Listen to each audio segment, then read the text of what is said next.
Limkheda post office ખાતે વિશ્વ પર્યાવરણ દિવસ વૃક્ષારોપણ કાર્યક્રમ યોજાયો।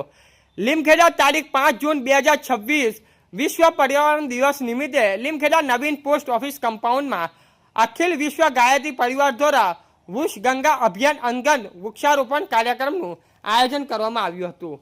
કાર્યક્રમમાં ગાયત્રી પરિવારના કાર્યકરો અને સભ્યોએ ઉત્સાહભેર ભાગ લઈને પર્યાવરણ સંરક્ષણનો સંદેશ આપ્યો હતો।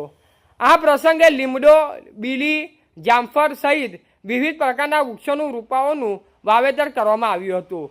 ઉપસ્થિત આગેવાનોએ જણાવ્યું હતું કે વૃક્ષો માત્ર હરિયાળી જ નહીં પરંતુ માનવ જીવન અને પર્યાવરણ સંતુલન માટે અત્યંત જરૂરી છે। વૃક્ષો હવા શુદ્ધ કરે છે, વરસાદને પ્રોત્સાહન આપે છે અને કુદરતી સંપત્તિનું સંવર્ધનમાં મહત્વની ભૂમિકા ભજવે છે।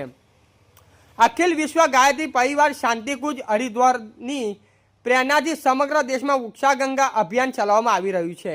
આ અભિયાનનો મુખ્ય હેતુ વધુમાં વધુ વૃક્ષારોપણ કરી પર્યાવરણનું જતન અને ભાવિ પેઢીનો સ્વચ્છ અને હરિયાળું વાતાવરણ આપવામાં આવે છે। લીમખેડા ગાયત્રી પરિવાર પણ આ અભિયાન સાથે સક્રિય રીતે જોડાઈને તાલુકાભરમાં વૃક્ષારોપણ અને પર્યાવરણ જાગૃતિ વિવિધ કાર્યક્રમો હાથ ધરવાનો સંકલ્પ વ્યક્ત કર્યો હતો। કાર્યક્રમ દરમિયાન વૃક્ષો એ જીવનનો સંદેશ આપવામાં આવ્યો હતો અને દરેક નાગરિકોને ઓછામાં ઓછું એક વૃક્ષ વાવી તેનું જતન કરવાની અપીલ કરવામાં આવી હતી। રિપોર્ટર ગોવિંદભાઈ પટેલ, લીમખેડા।